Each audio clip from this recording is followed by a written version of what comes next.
Hey, what's up guys? Welcome back to the channel. My name is Travis. Today we're going to be doing a mini update on the 300 gallon.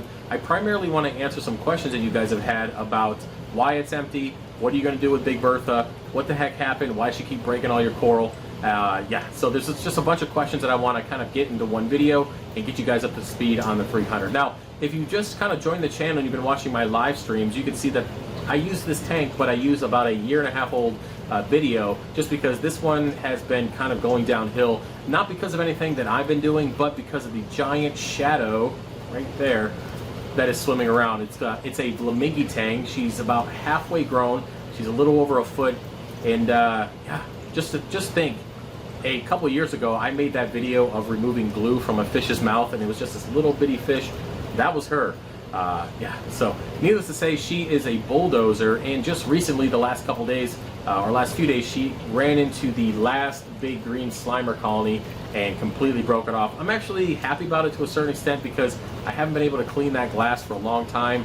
And if you missed yesterday's video, which was a frag and chill, I showed you guys some up close video of that colony, and then we made some frags and we kind of talked and all that kind of stuff. But either way, she has been slowly destroying this tank since maybe 2 years ago, something like that.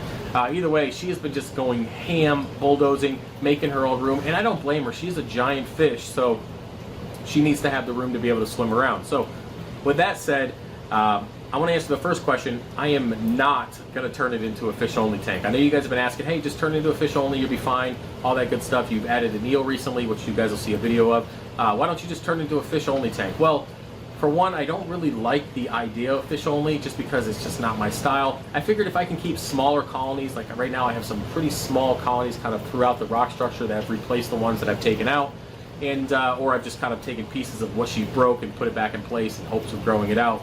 So I am going to keep coral in that tank. I'm just not going to be able to grow massive colonies. I think we got one left here, which is a giant, massive ATL blue clover. That's next. I can feel it. It's already growing out of the water. It's growing into the overflow. It's on the back glass. It's going to be coming down soon. I could feel it, just like I had the feeling about the green slimer. But either way, I am just going to keep smaller colonies in a tank, keep them trimmed up, and just kind of make it look like a reef tank to a certain extent, even though she is going to kind of do her own thing and destroy the tank as she goes. But with that said, like I mentioned, I did add an eel, which is a yellowhead spotted moray eel. Pretty cool. He's super aggressive, but I don't really have any small fish in the tank. I mean, I do have like a smaller chromis or damsel of some sort, but he's pretty chill. He kind of stays to his own area, and you know, hopefully he doesn't start knocking off any of the fish. Now, when it comes to livestock wise, I'm not going to be adding any more to this tank. The moray eel was pretty much it. I did recently add a pretty big sailfin tank and also a pretty big hippo tank, so I do have 2 hippos in there, but and 2 sailfins. So the aggression is pretty high in that tank right now. They are destroying the coral, so which is kind of taking away hiding places. But other than that, they're kind of, you know, they're getting along for the most part. And I don't really plan on adding any more fish. The eel was pretty much it for that tank. So fish only, no. Kind of fish only, yes, with a little bit of coral, just to kind of make it look not as bad. Now, you might have asked, what happened to all the coral that was in there? Well, first things first, I've sold a ton of the coral. Probably 99% of the coral that's in that tank has been sold over the last 1.5 years, 2 years. So by the way, thanks for all the support on that. I think I've sold so much coral to the point that I don't have anything left. There's a lot of stuff like green bird's nest, stylophoras, and all that kind of stuff, and I'm going to have to get back in quarantine and kind of start growing again, because I sold more than I had, and I was like, oh man. So lesson learned on that. But either way, 99% of the coral that was in this tank is sold, and whatever was left has been put on frag disc or plugs, and it's currently kind of growing out in this tub. I have some stuff here in the low boys that is growing out. So the colonies that were in there, everything that you guys see in the live stream video, that stuff is in there, but it's just in a smaller form. So it's still part of the system. It's just been fragged and fragged and fragged, and I'm just kind of trying to grow as quickly as I can. So with that said, it irks me when I look at it. I don't want to get too distracted by it, but every time I look at the tank, I'm just like, there's so much I want to do to it. I was thinking about putting some new rock in there, taking out entire rockscapes, because I have an encrusting SPS that is our Montipora that's just going ham on some higher end acro. So there's so many different things I want to do with this tank, but to be safe and to be consistent and to keep the business going, I'm just going to leave it the way it is, and I'm just going to let things grow out the way they grow out. kind of keep everything going in the disc and in the lowboys, and sell what I can to keep the business going. I am going to start importing corals and start getting stuff from local guys. That way I can kind of bump my WYSIWYG and get a little bit more stuff. So if you want to see or you want to check that out, the WYSIWYG is being updated pretty much every day with new stuff, so you guys can check that out if you so choose.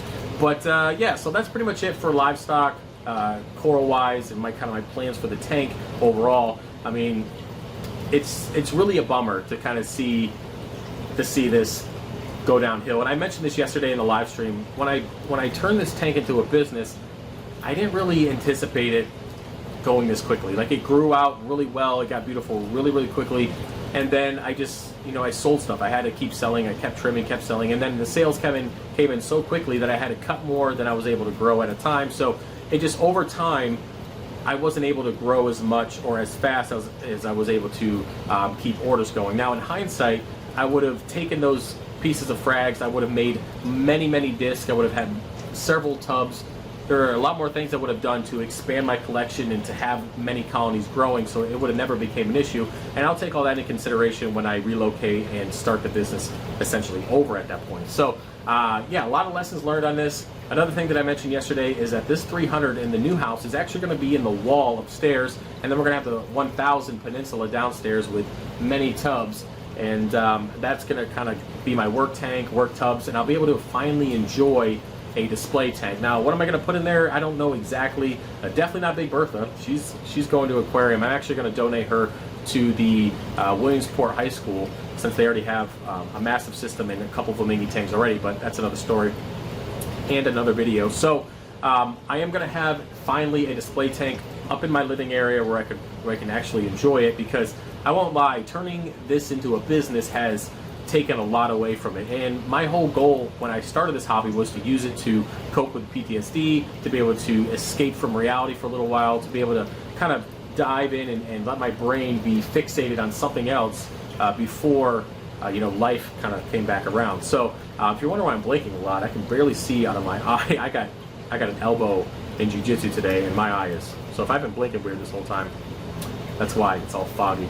So yeah, either way, I know it's off topic, but I'm here blinking, I see myself doing it. So either way, I am looking forward to having a display tank and being able to enjoy it again. So again, as I mentioned before, it's going to be another year and a half or so. I did delay the house build / buy because the market is good, but with the lumber prices now that they're finally coming down, and just with a lot of things on my personal end, a lot of expenses, and a lot of things that I had to deal with that I can mention in a later video at some point. There's just been a lot of big changes in my life in general over the last year, and it just wasn't a good time. It didn't feel good. I didn't feel right about making a purchase that big at the moment. So another year and a half here to be able to expand the business and kind of do what I want and kind of work out the kinks of things that I can take with me on my next build, in my next adventure within the business, so I can make less mistakes.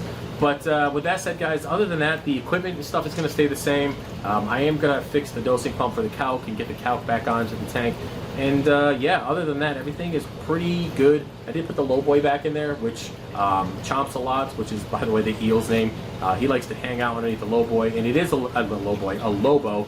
It is a lobo. It's not a lot of you guys think it's a carpet anemone, but it's definitely not. If you've been here for a while, you guys have seen it. It was this little mini thing that I got from Brian, and that was 5 years ago, and it's pretty crazy now. So anyways, I think I've rambled enough. Hopefully you guys enjoyed this video. If you want to support the channel, feel free to head over to FishOfHex.com. There's a lot of new corals going on, a lot of stuff going on there, a lot of 3D printing, and I am starting to prep and print things for the frag swap that's coming up on November 6th.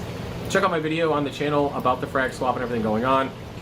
I look forward to meeting you guys. If a bunch of you guys want to get together after the frag swap, I don't really have anything planned, so maybe we can get dinner, hang out, whatever, because I've had people in the past ask if I wanted to go do things, and I've always kind of turned it down because I'm not really a social person, but I'm, with the changes in my life, I'm trying to be a little bit more social, so I'd be okay with, hooking up and hanging out with people if you guys so choose. So let me know, and I'll see you guys at the frag swap, hopefully. And yeah, that's it. Hopefully you guys have a good day. If I say hopefully one more time, we're going to re-edit the video, and I will see you later. Peace.